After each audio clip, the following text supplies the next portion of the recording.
All right, so welcome to the 115th Boston VR meetup. Woo! Woo! Woo! You guys get me a pizza. There's pizza out there. Here's the schedule. We're gonna have this brain activity while learning an XR talk. So these guys. While he's doing the slides. Yeah, I mean it's. Oh yeah. All right. Yeah. Okay. Well, once we get the panel going, we'll. So thanks to UMass Boston for hosting us. It's a cool space. We've never really been here before, but I like it. How many MB alumni? Yeah. But, thank you to XR Terra for sponsoring the Boston VR group and helping us out a lot. They're doing a 12-week part-time boot camp that you can sign up to by going to xrterra.com. Janet's over there, and she can give you any more info if you want to talk to her. I'm sure it's a great resource. So cool, thank you so much for doing that. Teledapt for sponsoring this event, getting us the food, and just generally being here and giving us all this nice information. Thank you guys. Woo. Hey. And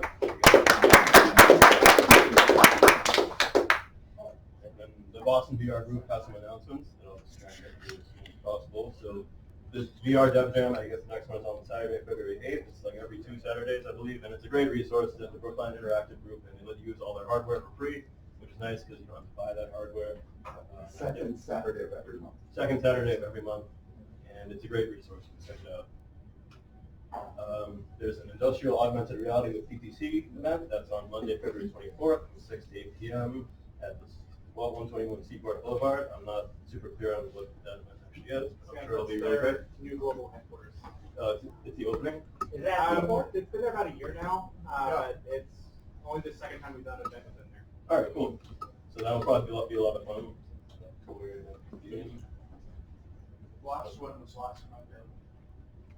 The last one. Okay. Either way, everybody should check it out. It'll be fun. The VR AR Association, they have a new a chapter. The Boston chapter is an event in January called the VR Lady and Biogem. It sounds like a Disney movie. It's cool though. Reading about that now, it sounds kind of interesting. That is 245 Main Street. Is that CIC? Yeah. That's the old Microsoft building. Cool. It's the newer one across the street. Check it out. I've actually never seen that group, but that'll be a good resource. AR in Action, I believe they're an AR and VR consulting firm, and they're having an event at the Leadership Summit on February 12th at the Media Lab. That'll probably be worth checking out. Is anybody here from ARIA? I'll be there. It's all about augmented reality in industry and academia, and it's quite the event.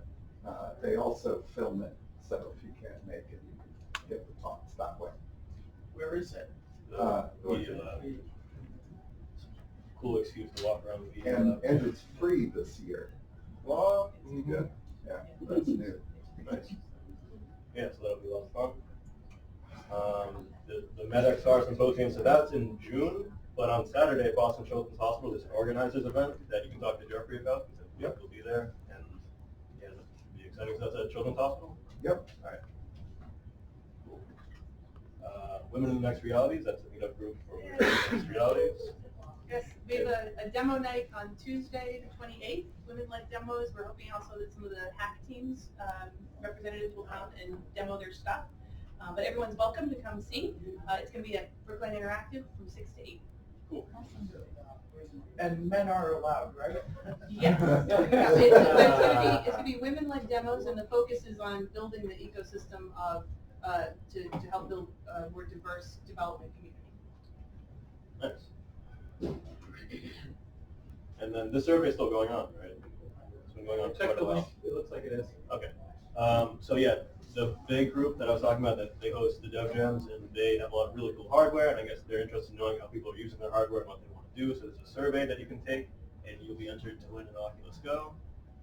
$200 or an Oculus Go. I should change the text for that. But yeah, is it like $200 cash? Because the Oculus Go is around $200. Anyway, let's do the survey. They're a good resource. And Win the help with- $200 toward a quest. They're friends of ours. Help them out. Yeah, it's a great. Tell them what you want. It is really nice, and they have a lot of classes and stuff. It's a great place. Yeah. The XR Immersive Enterprise Group is having an event on May 5th through the 6th, and they're focusing on training people more on like the enterprise level. And there's a code you can use there to get $100 off the entrance. Admission. So that's probably worth checking out. It'll be cool. It's at the Revere Hotel. Oh, and there's a VR UX designer job posting at Vicarious Surgical. Is anybody here from Vicarious Surgical? Okay. We're working on a new type of surgical robot that's integrated through XR. So if you know anyone who is both well-versed in user experience and VR, please let me know. Cool. A few more things. The group needs your support. So that's Jeff. He's kind of in charge of holding all this together, and he needs lots of stuff. Yep. So if you can help us out in any way, that'd be great. This group is a great resource for the Boston VR community, so I'm glad that it's here. You can buy a T-shirt. Look at these guys. Actually, don't I have one of those? There we go. Cool. Do you guys have more of those T-shirts here? I guess not. No. If you want one, I'll get it. We can mail it to you. 6,000 members. Yeah, we're over 6,000 members. Right. We have volunteering opportunities. You can do my job and talk in front of everybody. You can do marketing online. We need people to do software and tech stuff, and we need people to do demonstrations at events. So that'd be nice. This is your podcast as well, right? Correct. So there's the virtuality podcast. Do you want to talk about it? Yeah, so we basically just interview people in the space and kind of bring them on and let them first talk about, but we also interviewed some of our community members. So my actually favorite episode is a woman in our community who is bedridden for an extended period of time, and she wasn't even doing her physical therapy because it hurt too much. But her son convinced her to try VR, and with VR she's able to use it as a rehabilitation tool, and it actually hurt less when she was in VR actually moving around, so she was able to use that to get better over time, and actually attributes her recovery to virtual reality. And it's really a heartwarming story because both her and her husband came on and kind of shared their experience and kind of how they did it. You might hear me crying in the recording, but it's definitely my favorite. Cool. And I think it's the 4th or 5th episode. They just did on healthcare with Julia Dobonek. Yeah, so that's something to check out. This is a shameless plug. This is a game that I'm working on that I just released today. You want to check it out? It's free. Go to that website, or I'll be demonstrating it afterwards. You can see us on these various social media things. I would go to meetup.com. That's how I find all this stuff. And then we're on Slack and Twitter and Can Steam. you go backwards so people can take photos? Thank you. Yeah, so I used to work in music software, so it's like the opposite of Beat Saber. I guess. It's like a chill thing. Cool. And then yeah, we're on these social media things. We're on YouTube as well. I think this talk is going to be on YouTube. I don't know if it's YouTube, like Boston VR must be the account name, so that you can find this. You can probably find these slides there too. You can find pictures of these slides if you want to see this stuff again. These are all the lovely people who work at Boston VR who are helping us out. Some of us are here, some of us are not. That's fine. Demo Fest, I don't know if there's any people have stuff they want to demo. I'm going to be demoing my thing, but anybody who has VR stuff on hand, I think there's going to be room for questions after this talk, so we should focus on that, but there's stuff to do, potentially demos. And that's it for what I have to say. I'm going to introduce the people on the panel now and give it over to Nish. But before I do that, so we have Nimisha Astagiri. She works as the chief architect at edX, which is a open source education initiative founded by MIT and Harvard. So, cool. Yeah, I guess. And we can move these chairs back.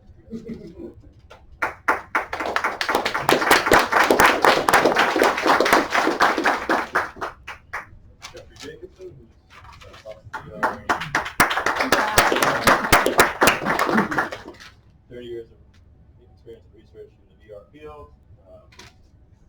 guy. Adam Tversky. Tech engineer. He's immersive XR. And he looks working on a lot of cool stuff. And then Dr. Nish Sunwalker, our host, our gracious host, chairman, founder of IntelliTap. Thank you for hosting this event.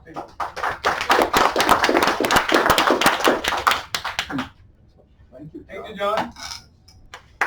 Woo! Thank you, John.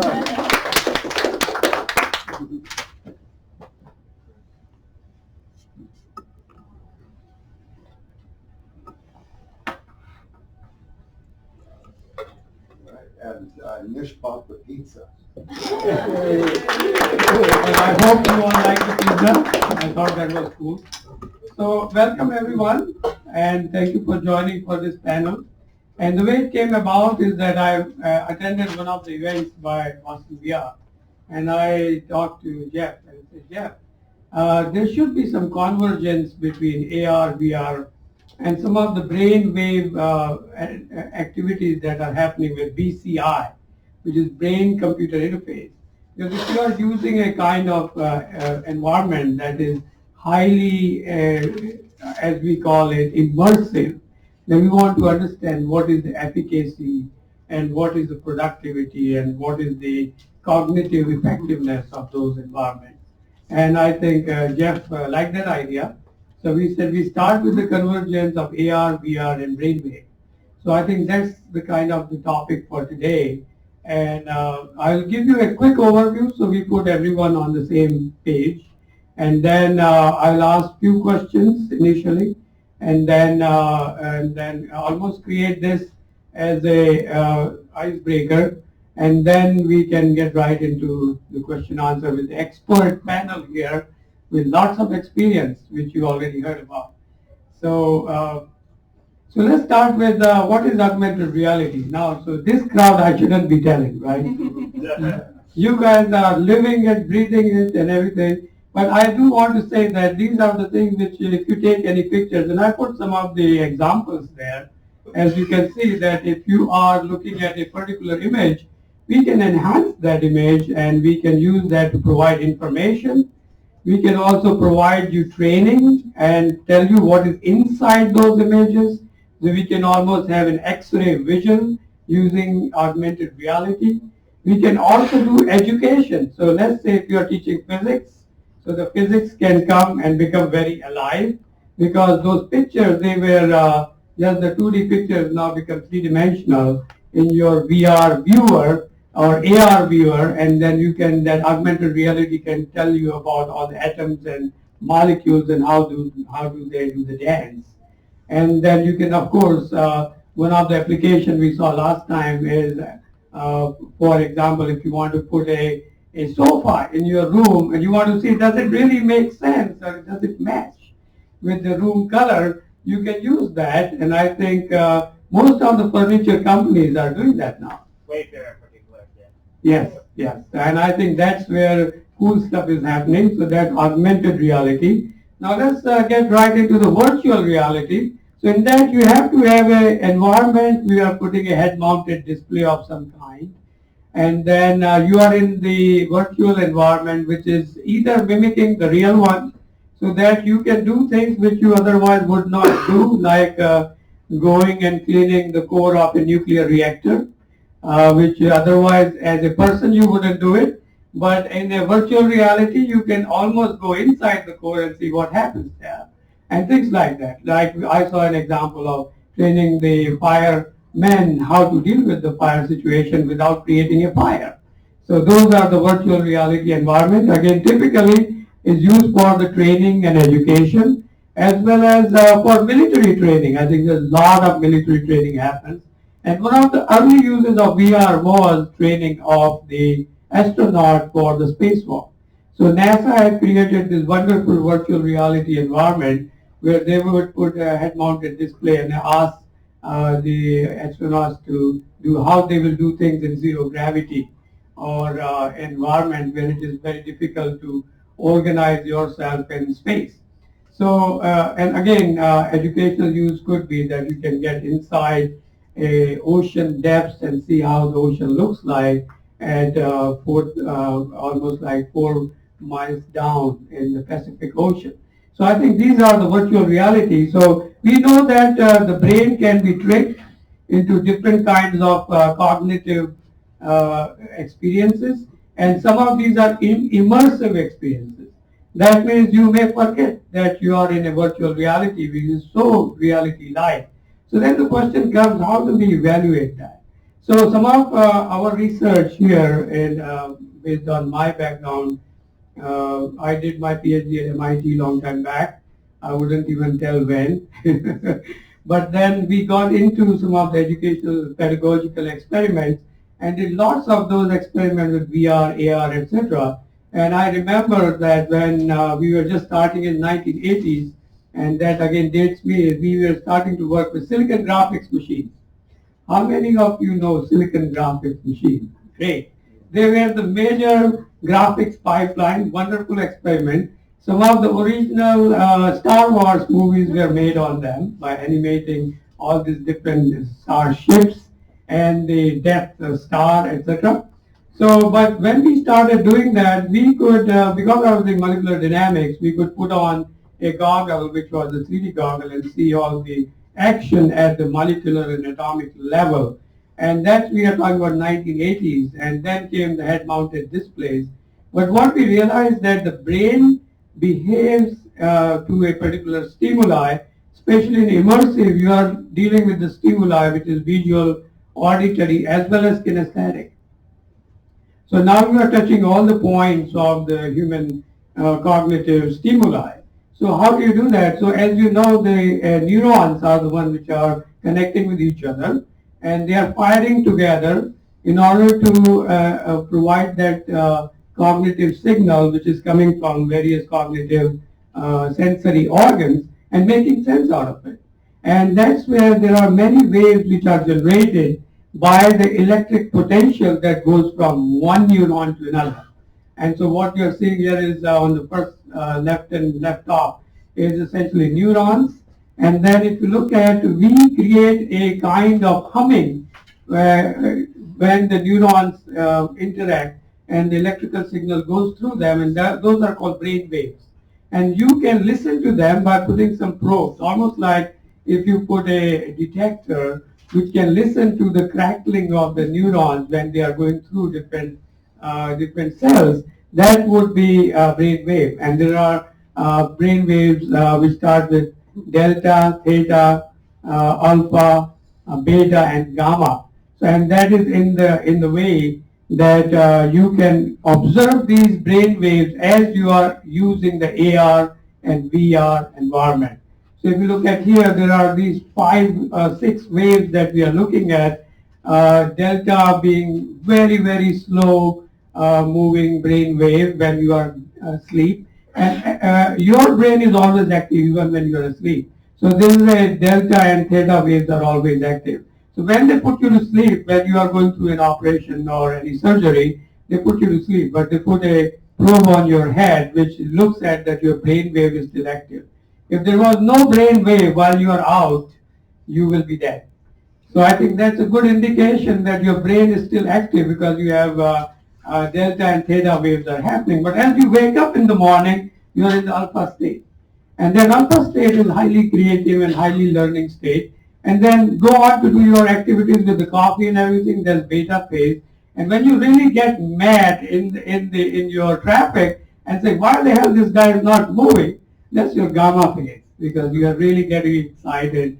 And so those are, and if you look at, they go from almost 0.3 to 3 hertz, all the way 3 to about 8 hertz in the theta, and gamma is about 8 to 14 hertz.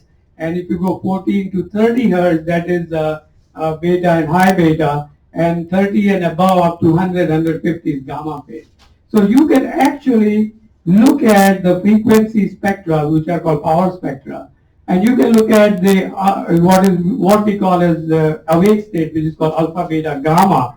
So now there are a lot of these brain-computer interfaces, right from EEG and electroencephalogram is a non-invasive technique. So it doesn't alter your brain, although many people think it alters their brain, and we can put you to sleep or in hypnosis, nothing of that sort. But with that, you can measure alpha, beta, gamma phase and look at the state, brain state. So attention state, decision state, anxiety state, epileptic state, these are all measured by the EEG. And so now there is a brain-computer interface using EEG probe, and there are lots of them coming up, and I already talked to you about brain waves. So while you are walking, talking, doing your work, now we can connect to your brain waves using headbands. And so these headbands can go right through what we call as the VR AR system. So what I proposed here is that why don't we combine the two technologies or three technologies, AR, VR with Brainwave. So while you are in an immersive and augmented reality environment, we can understand what's happening in your brain. And I think that's where assessment of these technologies can be made reasonably in terms of the prefrontal cortex, which is your forehead. And that's where most of the attention and anxiety and decision making is, which is highly accessible. So I do not have to put 30 probes on your head with an electrical glue, but we can put a very simple headband, which you see some of them. While the AR VR is growing quite a bit, especially with the Oculus Rift as well as some of the other gaming applications, and I know the panel, Jeff knows a lot about VR gaming, etc. We'll talk to him about. And then, but also if you look at the brain sensing, different, the headbands are available at a very reasonable price, from $50 to $300. So now the technology really has grown to the point where we can converge it. Earlier, if you had to take an EEG, the equipment cost $30,000. And if you go to, even today when you go to a hospital and you try to do EEG, it will cost you $2,500. But with this EEG headband, which is $300, you can get a lot of reasonable data, which is called quantitative electroencephalograph. So now there is a possibility of connecting these three different technologies. And that's where I want to invoke the panel discussion. So I would ask panel to take their seats. And before I begin, I think what we will table, we'll take lots of questions from you. So let's not start the question right now. I will ask panel to first take 5 minutes and introduce themselves and their passion, where they come from, and why they feel so strongly about their own fields. As you know that immersive XR, which Adam is working with, and also as a practitioner of the AR and VR and creating lots of application in industry, he brings the industry view of it. And Nimisha brings the educational. She's part of the edX. How many of you have heard about edX? Yeah, so I think edX is quite popular now. They claim that more than 1 billion people are connected, right? Or it's gone up? No, so I was talking with Anand and he said that they are reaching that level. That is our dream. Okay, all right. All right, so that was a virtual reality that I was listening to. But anyway, so I think they are reaching millions of people all over across the world and really making big difference in the field of education. But Nimisha is responsible for as a principal architect of the adaptive systems. And I think as they move, they will also ingest Brainwave as well as AR and VR. So I think she's going to provide us the future view, how she thinks in terms of architecting all these things together. And of course, Jeff comes from the 30 years of great experience. So I think we will ask him every question that we can. So I think he's on the hook to ask most of the questions. To break this, the ice, I have prepared a few questions for each one of these panel members. And guess what? We'll start with Jeff. So Jeff will give us an overview of VR and the industry in general and everything he knows about it. Jeff. How long do we have? In 60 seconds. VR has been around for 70 years. It was invented by military aerospace in the 60s, 50s, depending on how you count it, and developed a great deal of science and engineering behind it so that when Palmer Luckey figured out how to do it cheaply, there was a lot of really good engineers around him.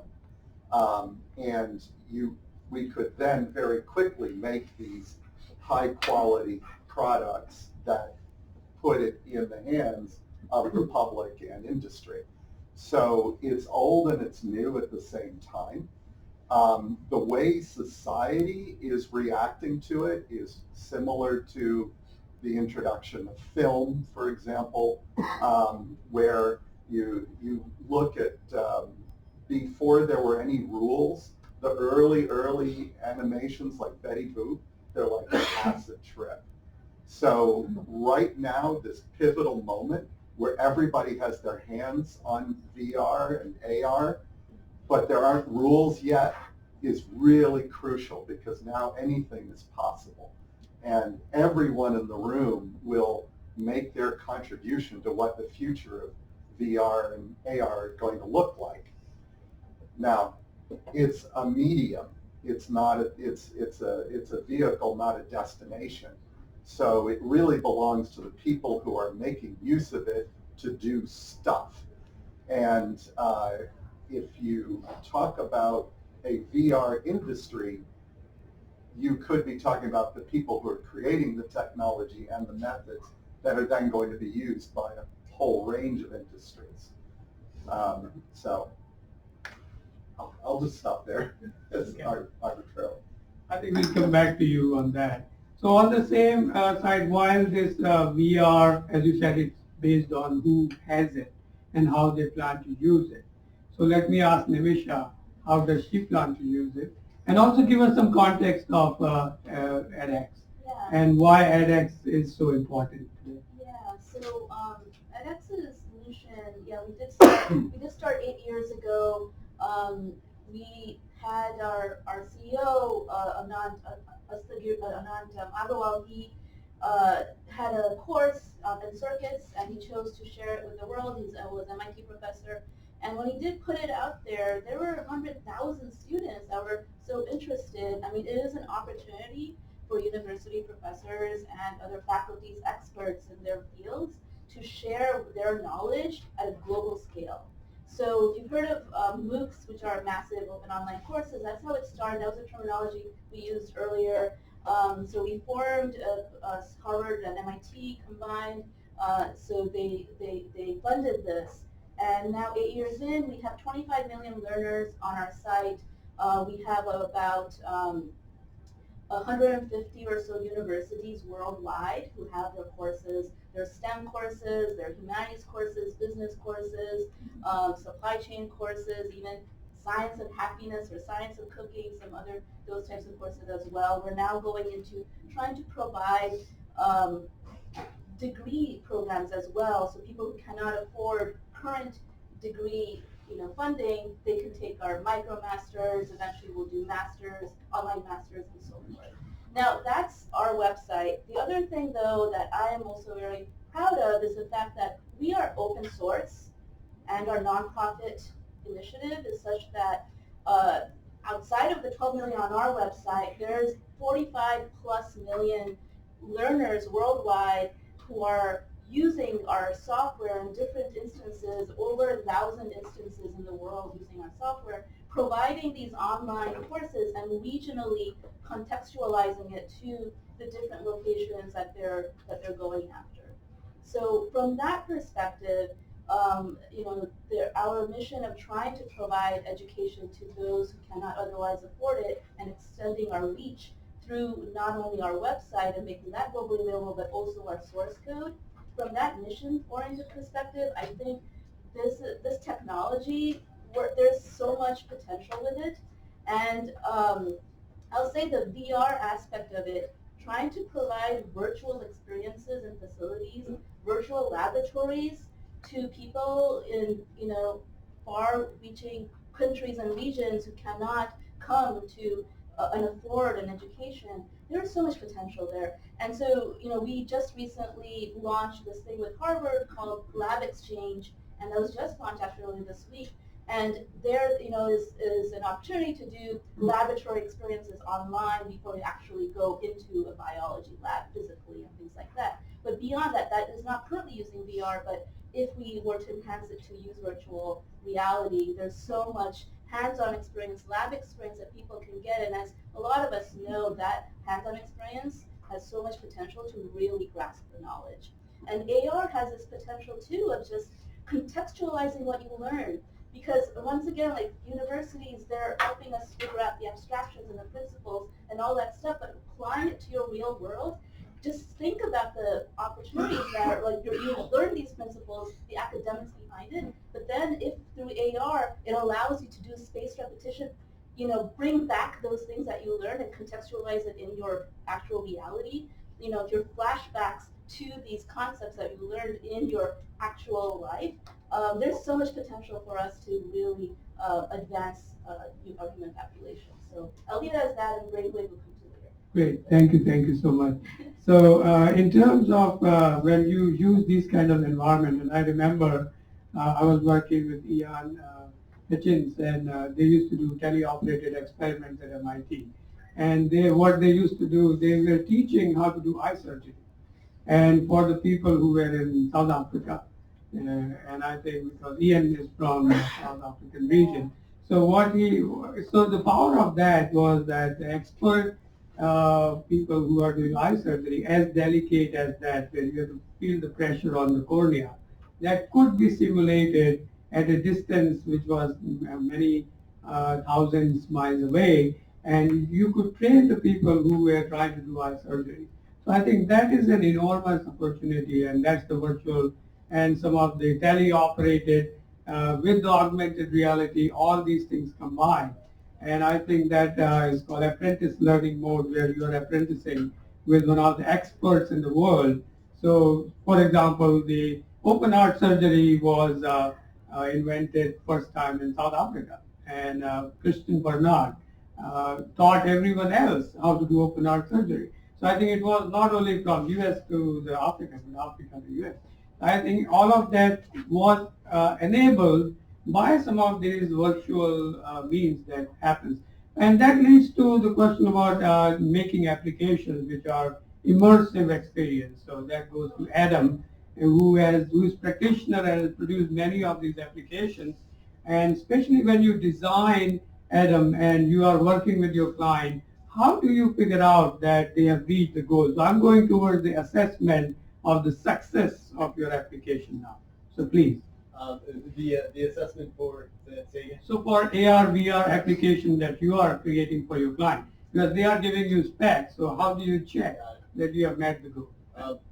So I'll give you some background just on me. Sure. I'm out of Philadelphia, but I've done projects pretty much around the world. And my entry into this field was about 5 years ago. I had a friend who was a developer creating mobile augmented reality applications. And up until that point, I had been doing like B2B, business, sales, business development, and had experience in a lot of different industries. But I've always been interested in technology.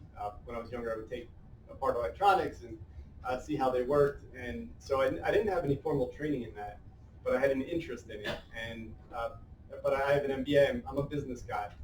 So when I met the person, my friend who was developing augmented reality, I was amazed. I was like, this is going to change the world. It's so obvious. And that was just mobile AR.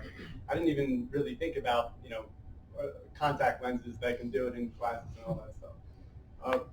So I wound up working toward trying to get my own company, and I started Immersive XR. I think it was early 2016. And I started just getting on Google and teaching myself how to code and how to do software architecture and design these experiences.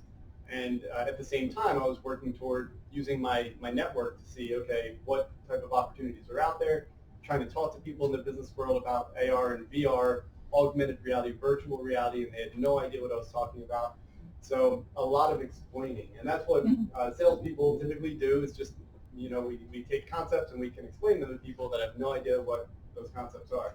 So I got pretty lucky with my first project, which was for a huge global consulting company called McKinsey. And we created a 20-minute virtual reality experience with a few different chapters.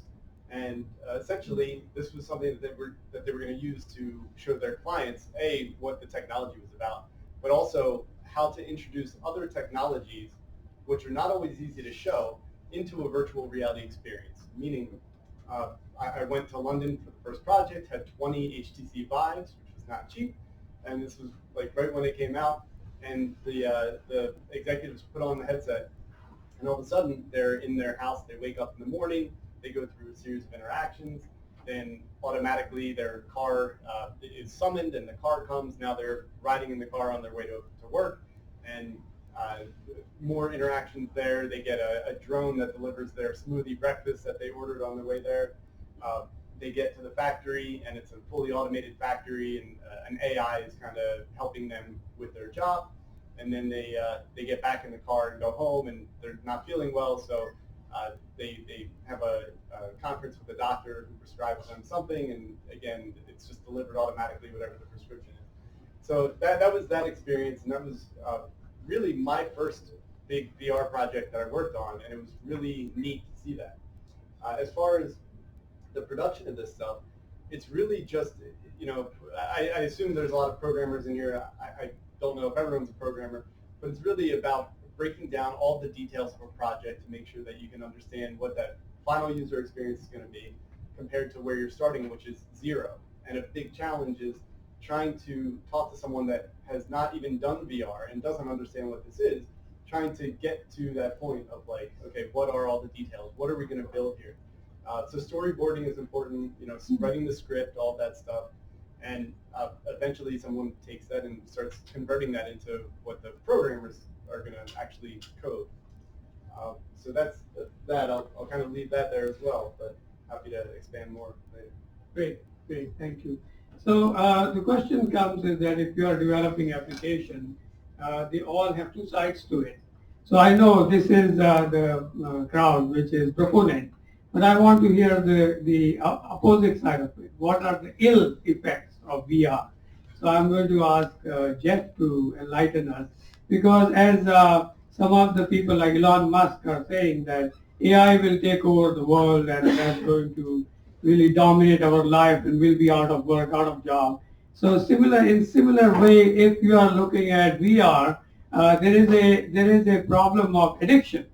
So there is addiction to VR, especially with VR games and all of that. And if our younger generation is already virtually shooting lots of people, so of course the psychologists go bonkers and say, hey, this is the wrong way of really training them. So I think while there is not a positive, there may be some negatives. So let's talk about that. Okay. Well, every time a new media is introduced to society, the young people get excited about it most of all, and the older people get upset about that and complain that they're being addicted.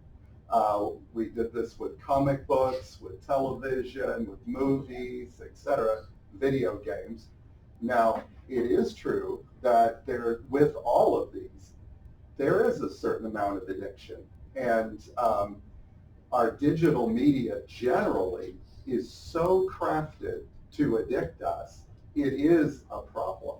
And that is going to extend to VR as well. I would think, once it becomes more widespread, because it's so compelling. You also, it's a communication medium which is good at some things and bad at other things. People are going to use it badly, but that's how you learn.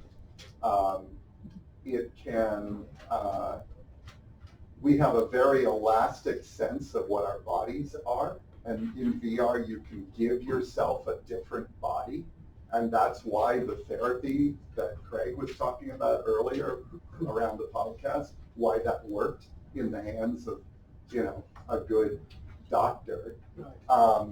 But in the hands of a bad video game artist, you may get some very odd body dysmorphia problems, particularly if you're putting it on really little kids. You really shouldn't put a headset on a kid under 6, I don't think, because there's no good science about what is age appropriate and what isn't. So, just a few ideas. Right. Any other panel member who want to chime in? Can I ask a question as a Sure. follow-up? So, whose responsibility do you think it is to I don't know, provide guardrails or limits or to protect or help the younger, you know, so, or, as a mother of 2 teenagers, right? I mean, is it the educators? Is it the children themselves? Is it their parents? Is it the technologists? Or what are your thoughts? My answer would be yes. Yes.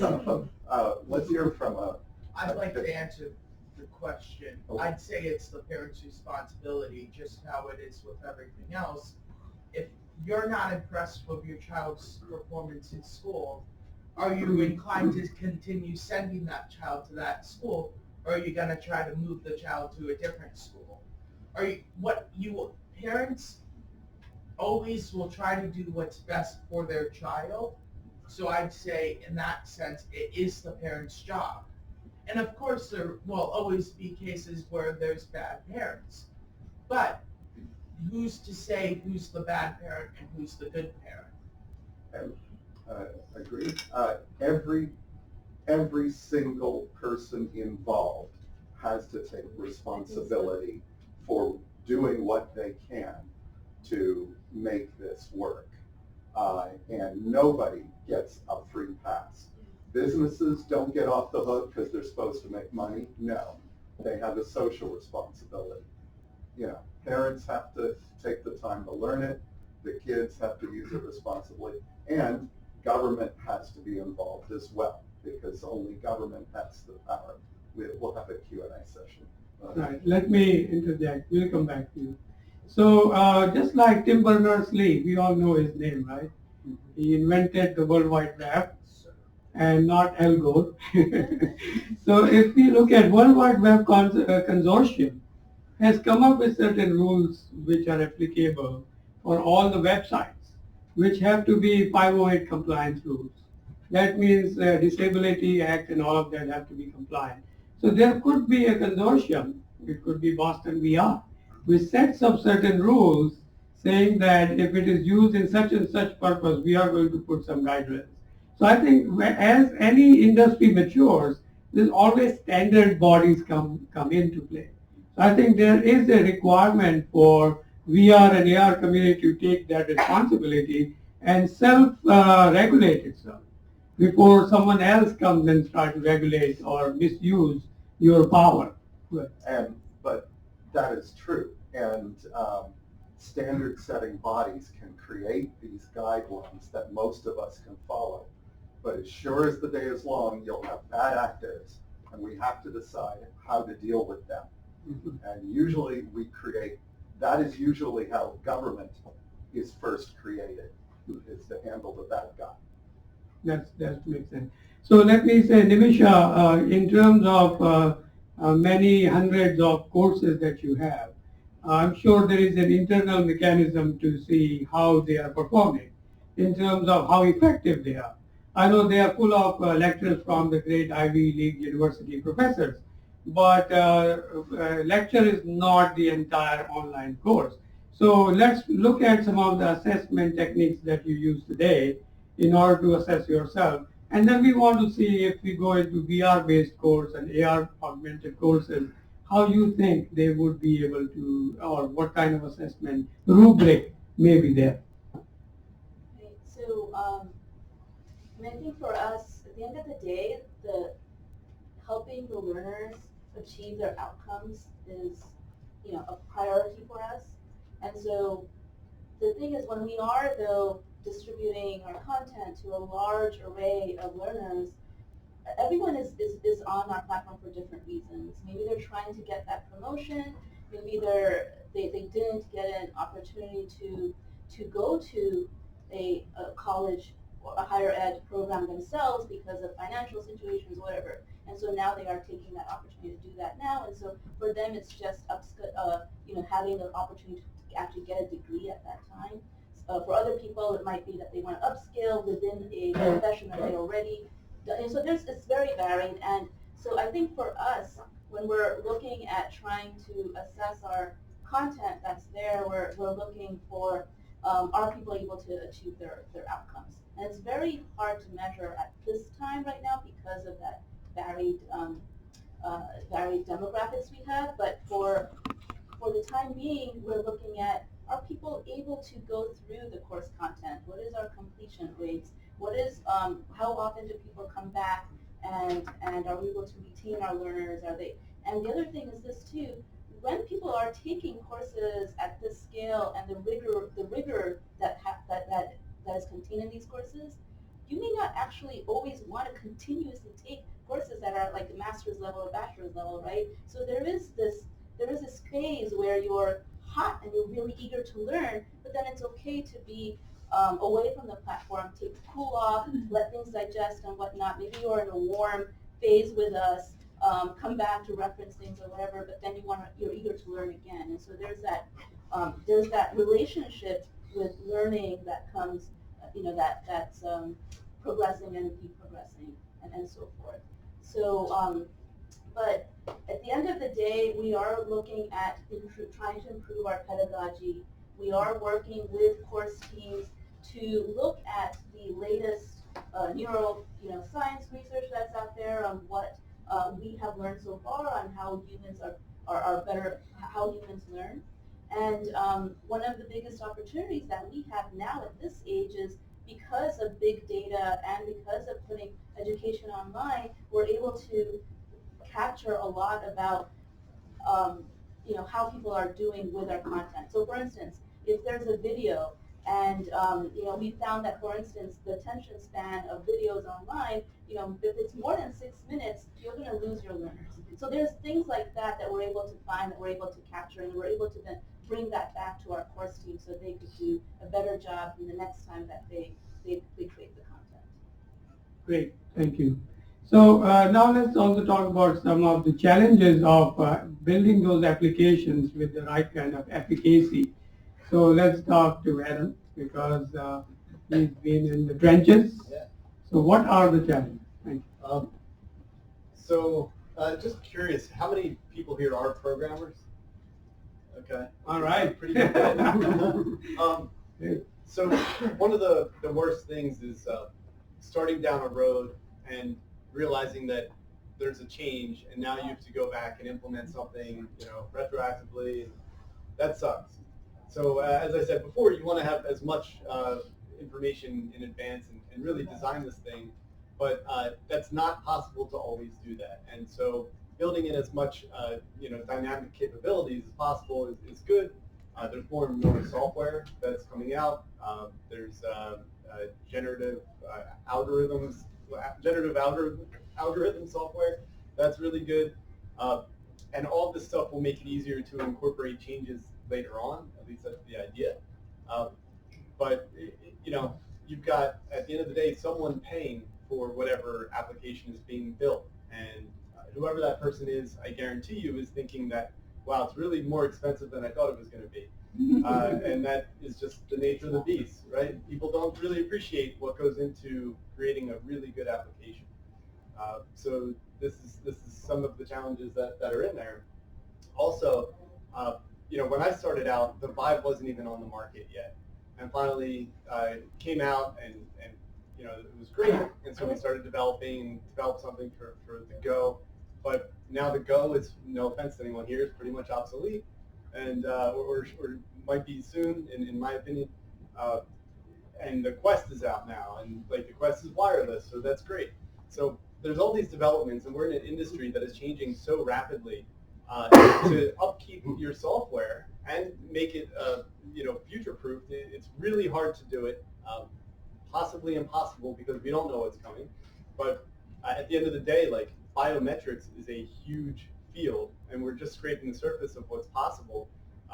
We were putting in voice controls in some of our software, but really, brain waves, pupil tracking, heart rate, all this stuff is really developing fast, and we don't know how the timing works out. So it's a decision to the producer to say, okay, are we going to release something, and it's not going to be future-proofed, and we know that. So we're going to have to keep working on it, but somehow you have to start making money on it. There's a lot of like business challenges. I'm kind of straddling the business view of it as well with the programming view right now. I don't want to get like too far in because I'll bore half of you.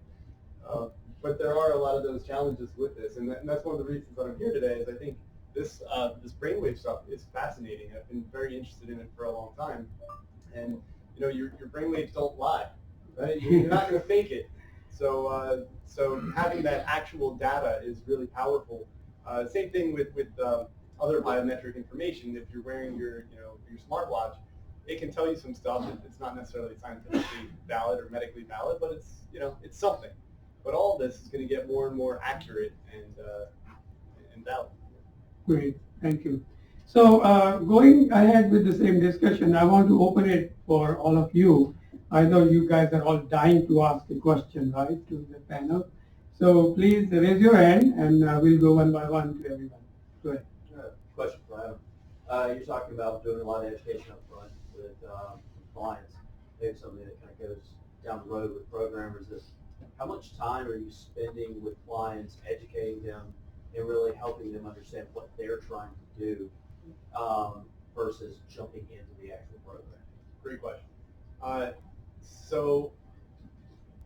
Most people still, I'll still say this is accurate, most people have still not put on a VR headset and experienced anything. Or if they have, they put on the Go, or they put their phone into a headset. All that cardboard stuff is now ages old. So it's really, if they haven't experienced it, it's educating them, which is sometimes easier than re-educating someone who tried something in cardboard and he said, he or she, it made me nauseous, I want to try it again, or whatever. Now you have to kind of undo the wiring in their brain, and that's a big challenge because I can't tell you how many times I've been in front of an executive who has sat there and said, someone else can try it. And as we all know, watching someone do VR is a lot different than being in VR. I mean, it's an entire world apart. So it's a big challenge to do that. And I'm not always successful. And I'm pretty good at sales. I have not been able to get some people to put that headset on, and you don't want to push too hard. So it's a delicate balance. A lot of times it's just constantly going back and then finally having something that executive can try that is theirs, that now they can say, okay, I'm in. And from that point, as a sales guy, you always want a wow demo. VR is a great technology for that because anytime someone puts on a headset, they're like, wow, for the first time, right? We all know that. So. Thank you. Go ahead. Just questions for the person genetics. I'm sorry, I didn't catch your name. Nimisha. Nice to meet you. So you use the term, and this is a nit, but I think it's an interesting thought to investigate. You use the term pedagogy. I taught middle school math, and with all the different ways that people learn, it really made me start to think about how we do it. And how would you change this from the term pedagogy to fit the VR AR world of augmented learning? Yeah, so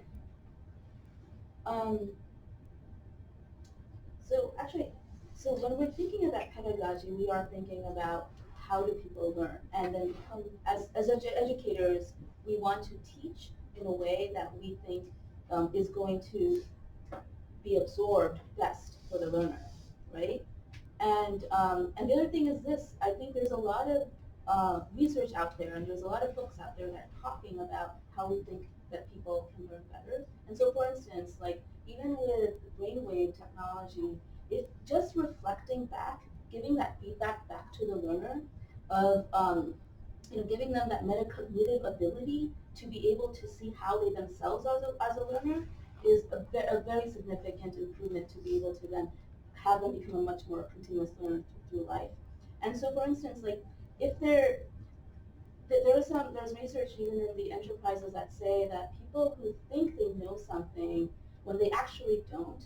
So I don't know if you guys have the competency levels, right? The people who are unconsciously incompetent is very high. And that's because we think we know something because we only know such at the surface, but then when we ask a question about it, we're like, oh shoot, wait, maybe I don't know. So, and it's possible with brain waves, and I mean, Dr. Sama will probably say more about this, but like, the different alpha, beta, theta, and all these different brain waves, like when you're in that relaxed mode, you might have gone to the expert level where you become unconsciously competent. But when you're actually in the state of needing to be consciously competent, you're still trying to master something. Your brainwaves might be different from the time until when you're actually becoming expert.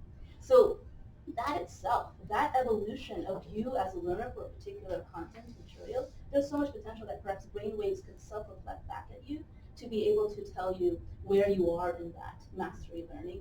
So that's one example.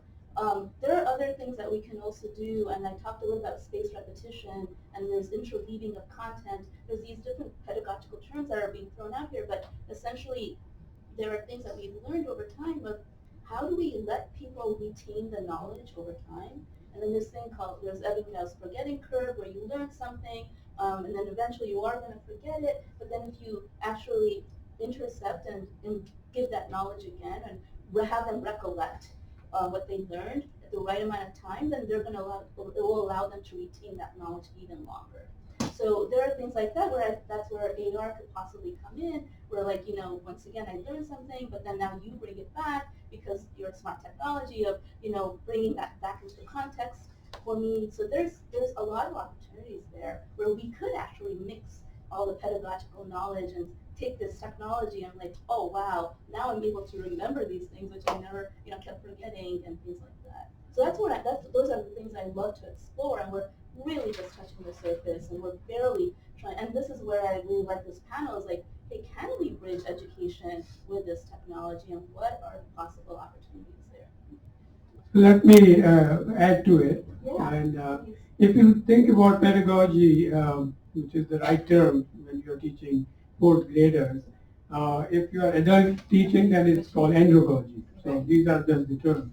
But pedagogical framework, you have to think about what are the learning strategies. And in those strategies, you can learn by apprenticeship, incidental learning, inductive learning, deductive learning, and discovery.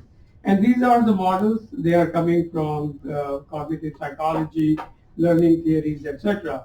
Because in the learning theories, there are three schools of thought. One is behaviorist, and the B.F. Skinner's model of behavioral operant conditioning model.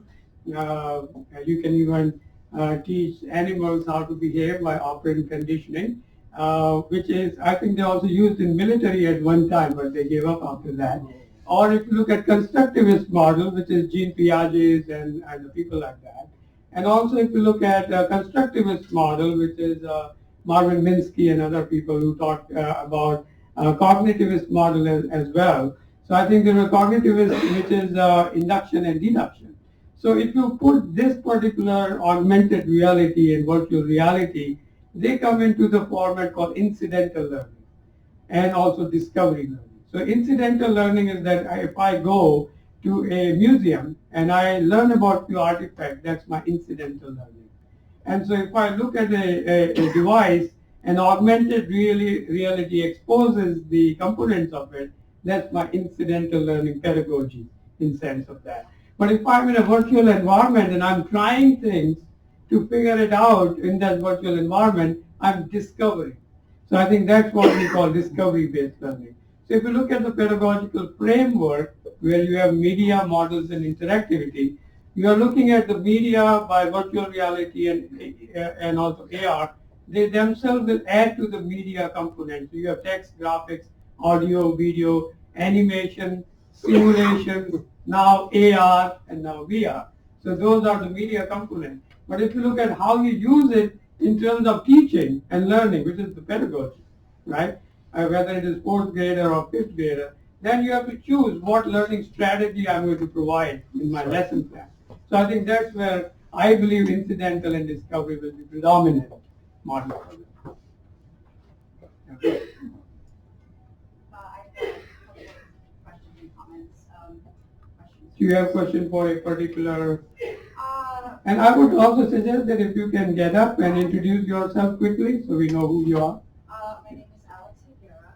Actually, shameless plug, I run Neurotech Boston. It's a meetup group that is trying to bridge the gap between different technologies and neuroscience. We're having a meetup next Wednesday. If you go on meetup.com for Neurotech Boston BOS, so check it out. We're going to be recapping all of the latest advances in neurotechnology for the past year. Thank you. That was an answer. I had a question about the research that was done. Two questions. First, what headset was used? I hope they use. I don't. Okay. Second question: is this data publicly available? Okay, thank you so much. So this goes to the Intel app, which Repeat the is, question. So yeah, the question is that what kind of headset was used for the brainwave analytics, and I think if that data is publicly available.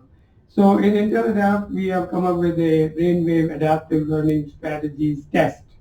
So we look at high school students and see which learning strategy would work for them by looking at brainwaves alpha, beta, and gamma. So we have used both. We are agnostic to the headset, but we have used Muse and also NeuroSky, which are the two headsets. And because these studies, we have a version where we do not reveal anyone's identity, but we show the data trends, etc. So those studies have been conducted under National Science Foundation funding. So I think that is public domain data, which we will be happy to share. But what we realized there that the brainwave analytics, which we conducted at the beginning of the class, and we followed through all the students by the end of the class and see which one was their dominant learning strategy. The half an hour to 1 hour test, which we did with the brainwave analytics, was quite correlated with the long-term big data analytics on that particular student, where the trajectory analytics we do on everything they do online. And so what we realized that these were a very quick way of finding out what will really work in terms of learning pedagogy, as well as kind of content would resonate with your brain. So I think that was the added benefit for doing the neuroanalysis of it. So related question quickly.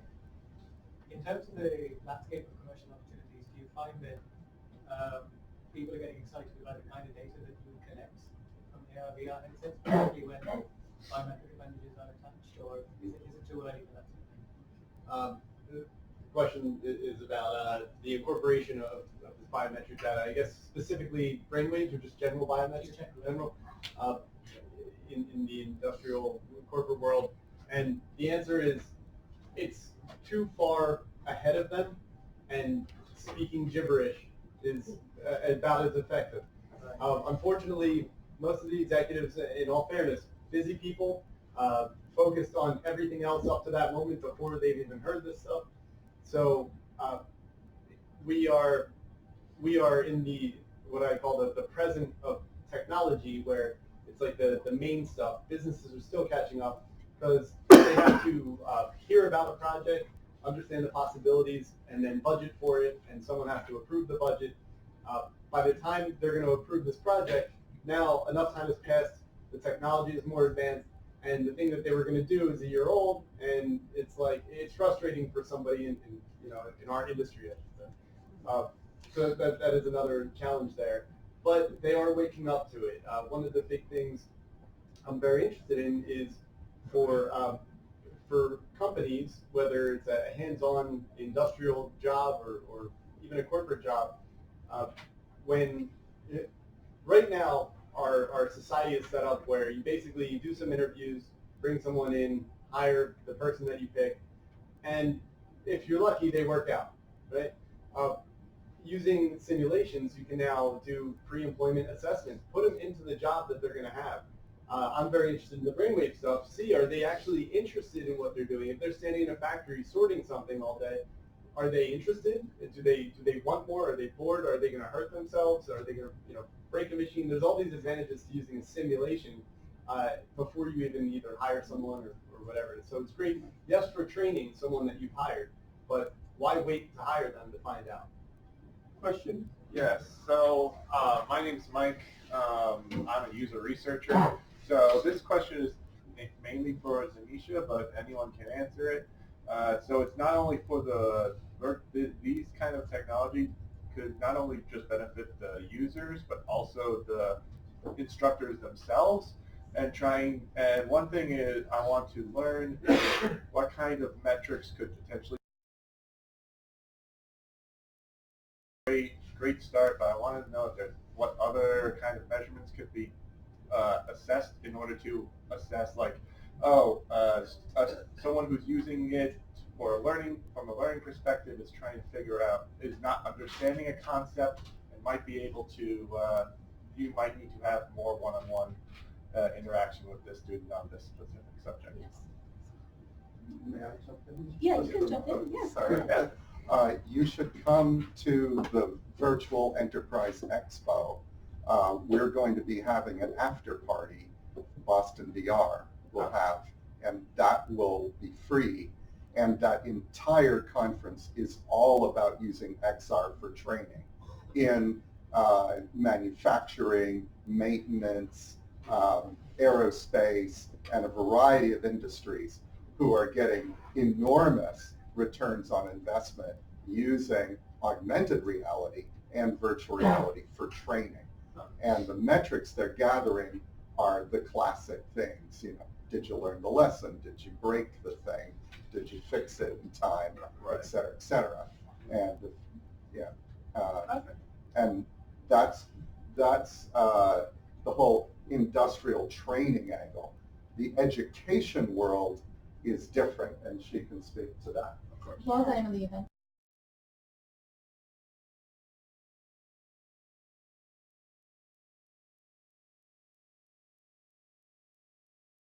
It's going to be on our calendar. So. I'd say, Mike, that's an excellent point. You're right, and I didn't even touch upon the opportunities that could be there for the educators. And there are so many, and I do think that actually if we ping this room, that they have so many more ideas than I have.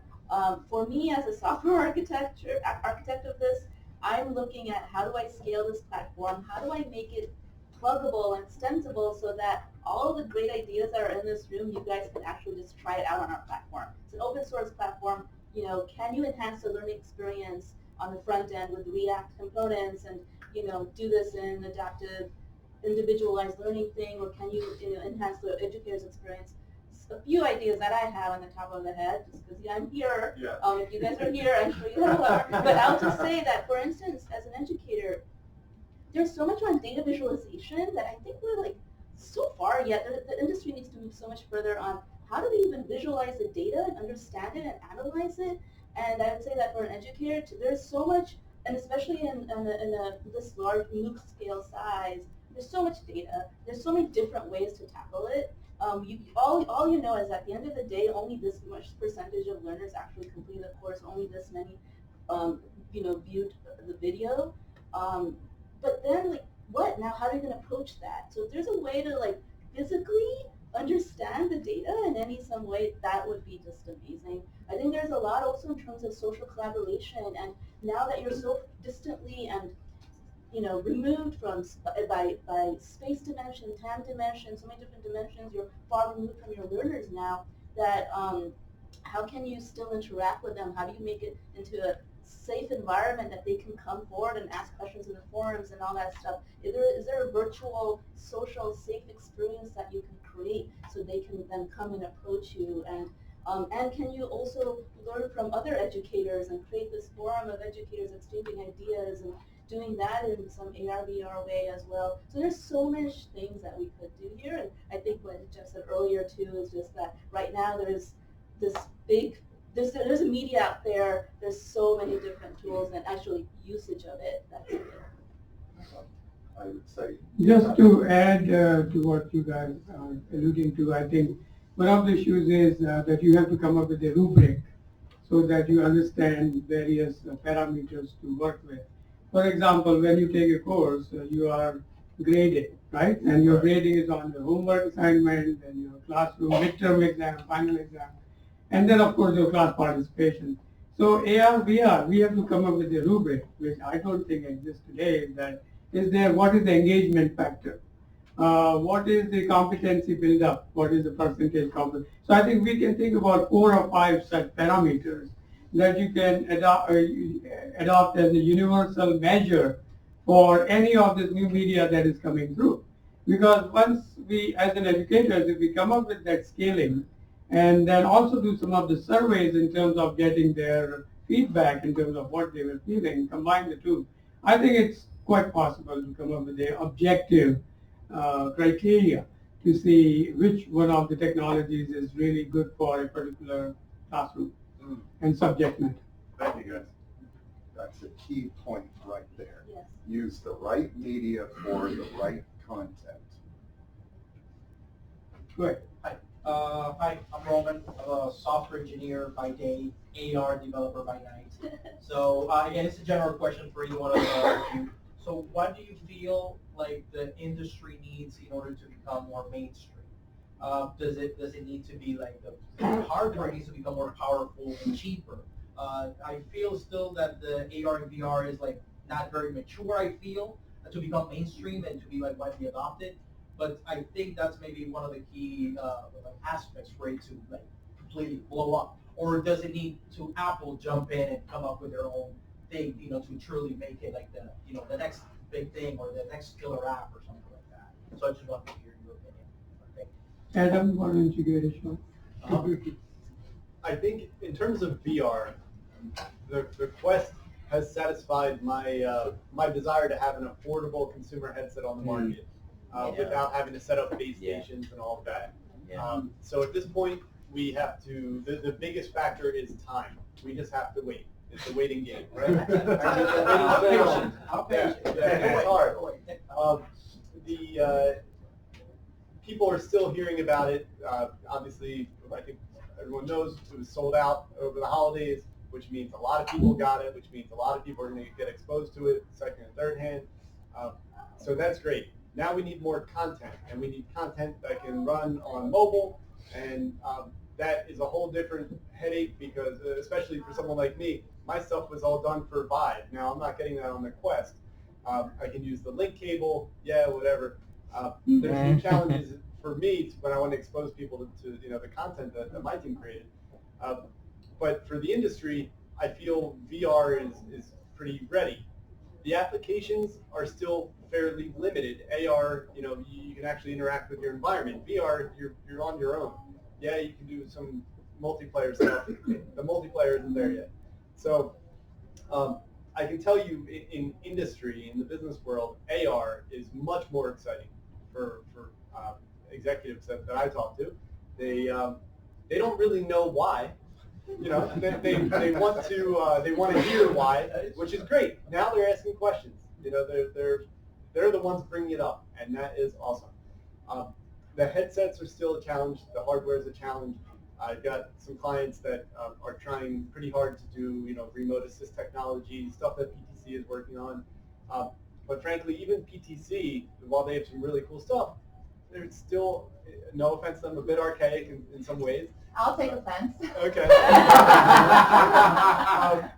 I'll get into specifics perhaps, but later. But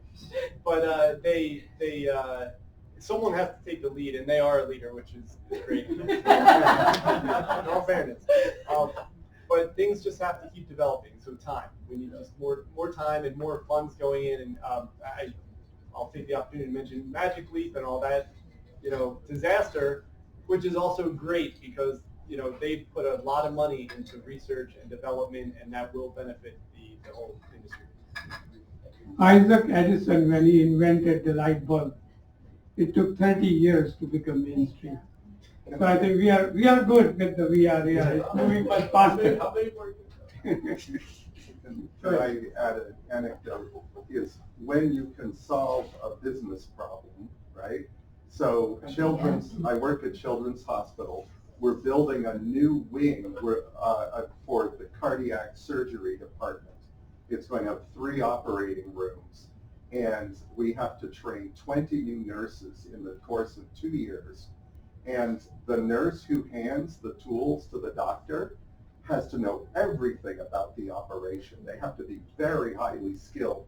They have to hand the right tool at the right time to the doctor who's not even looking at them. And we are, tomorrow, we'll be filming an operation to get that sequence. And we're working with a company to make a program to train those nurses in that role at the very beginning level.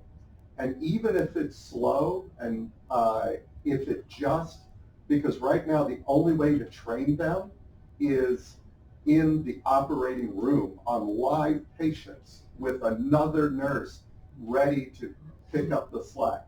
If we can reduce that by even 1% and put it in a VR headset, that's a win. And it doesn't matter if the VR headset is last year's model. It's going to be a Quest. And it doesn't matter if it's officially obsolete. If it solves the problem, you've got a sale. So, someone was. Good. I have a question about eye tracking.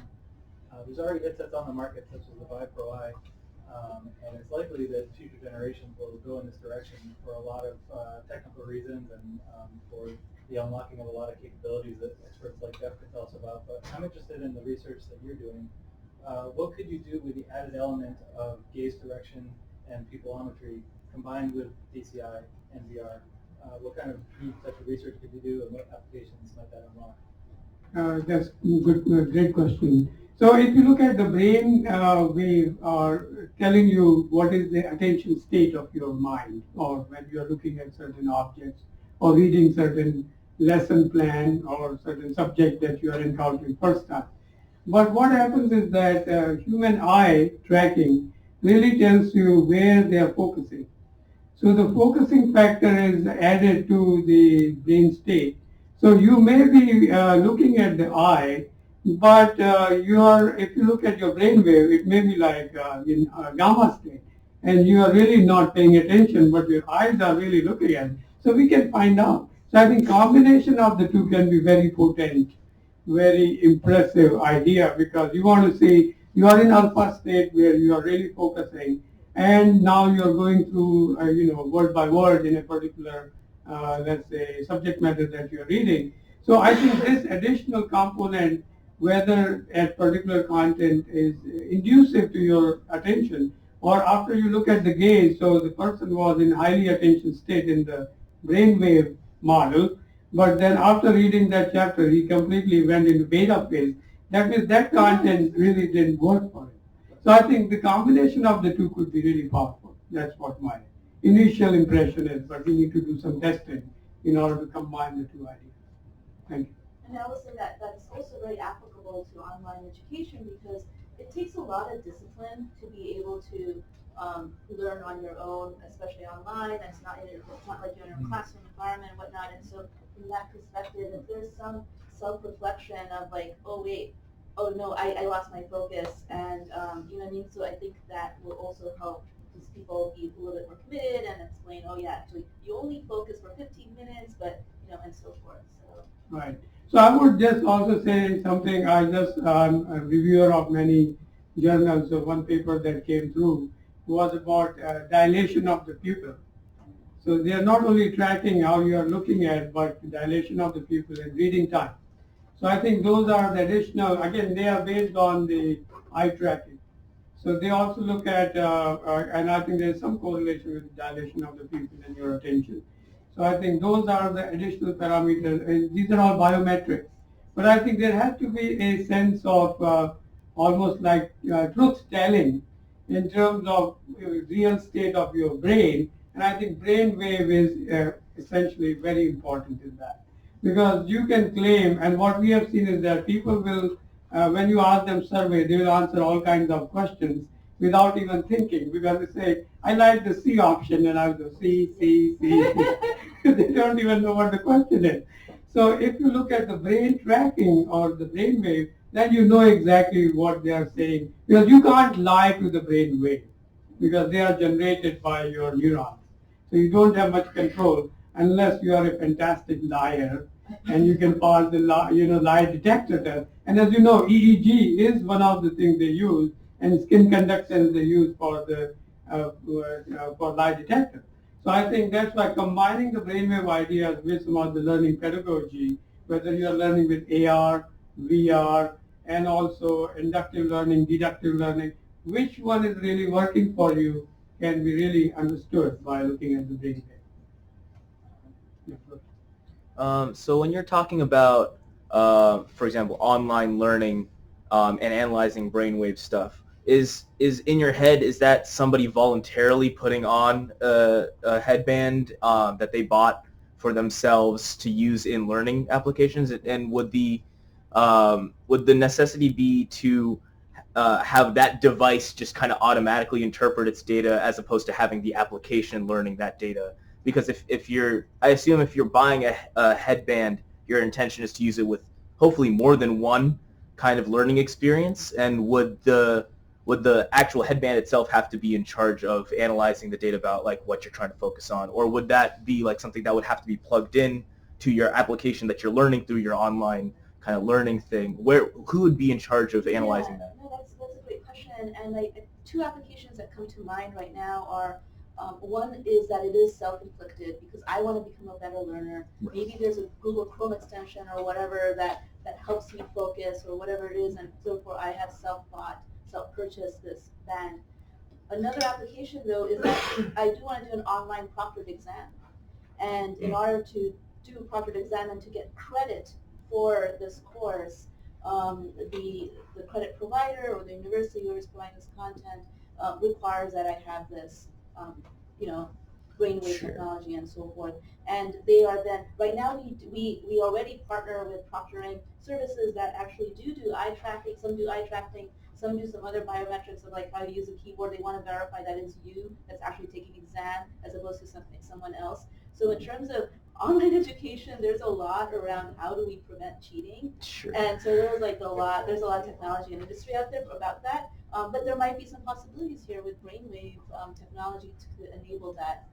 Now, once again, when we're thinking about a reach and how do we do this at a global scale, Right. this is why we have to make it a lot more widely available and may not apply to everybody who can afford it right now and later. But there's funding and donations and grants that we can perhaps acquire to be able to give financial aid to certain people. Right. So, but that's a different topic. But I mean, especially if you're essentially forcing people to use it for cheating purposes, yeah, you might want to justify to that student that we're not doing this as an invasive procedure to make sure you're thinking the right things, and actually justify to them yeah. that they need this because it will also help them with Yes, data. exactly. At the end But of the you day, need, we're trying yeah, to help you learn, it's not just a learn cheating something. prevention thing. So we did some testing in high school, like Lexington High School and other places. Oh.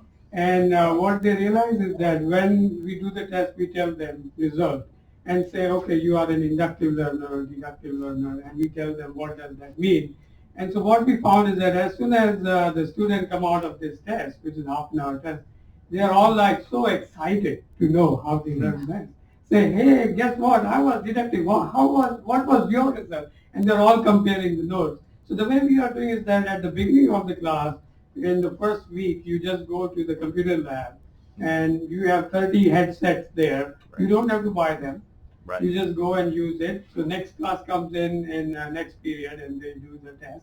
And that data is shared with your student, their parents, and the teacher.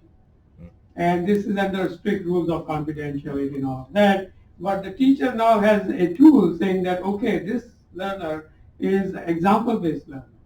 He likes case studies and example, real-life scenario. So let me do, and if that is the predominance in the classroom, then I'm going to tailor my classroom accordingly. So it provides an enormous, looking at or taking the temperature of the classroom and saying, how should I tailor my teaching style in order to maximize the learning outcome? And that makes the teacher look very good because their performance is based on the learning outcome. And the parents are happy because they finally know what will work for their students. And one of the other things which also happens is that we are able to, although we never touch any clinical type of stuff in our model, but it's very easy to identify some of the pathologies like ADHD and all of that. So immediately that information is sent to the teacher that they should do additional tests We will not make any determination, but we have some views on that. So I think and especially with the headbands are becoming very cheap. What we are trying to do is that if you are learning biology with virtual reality, where you can look at the anatomy and all of that, we want to understand when you are reading it, anatomy from a book, or you are doing virtual reality, which one is leading to the better learning outcome. So we can then create a matrix between different methodologies, the brain state, and then your performance in the exam that you're doing at the end. And then that can become a very big clue for the learner themselves and the teacher. You had a question? Yes, Maybe. actually. Yeah, yes, what's your there are name? Yes, I'm Chen Zhao. I'm from Brown University in Smithfield, Rhode Island, and I teach data science. There are a lot of information going on, and it's definitely an eye-opening experience. As I've been doing some EEG research with some researchers in Harvard or using neuroscience headset, and we also have recently built a VR lab at Bryant. HP has donated some high quality assets to us. I've used also Muse and just personally for some interest. Like the resource that you have at MIT, we don't have that. We haven't done any larger scale of labs with EEG, but we definitely have a strong interest. And like the subject you mentioned, pedagogical and even like eye tracking, and even possibly related to addiction and whether that's psychologically could be something that can be measured by EEG or some metrics that is further down the road. I'm just wondering what's the best way for everybody to get involved better, because it's not a secret in this area that it's all about data. When you have more data, whether you're going to use a statistical analysis or you're going to use machine learning, is going to help you to come up with better results, just like ImageNet, as everybody's aware. When more people are hopping onto the board, then I'm imagining that maybe like a crowdsourcing platform is going to help, so that we could share the resources. Like if it is an SF data that is in public domain that is available, then we could use some of that, and that will give us some better idea, and then we can develop some collaborative data collection, and then we can contribute some data, and then we can further go down the road. But anyway, I know that it is unknown domain, so everybody is exploring. But I just, from my imagination, I've seen that if we can collaborate in more ways, that's going to be mutually beneficial. Crowdsourcing research. Right. It's one of the problems there is identification of the student has to be completely right. Of course, we need to develop some masking mechanism. Yes, master guidelines that we are going to all comply with, so that we're not getting caught in any issues of either privacy or the ownership of data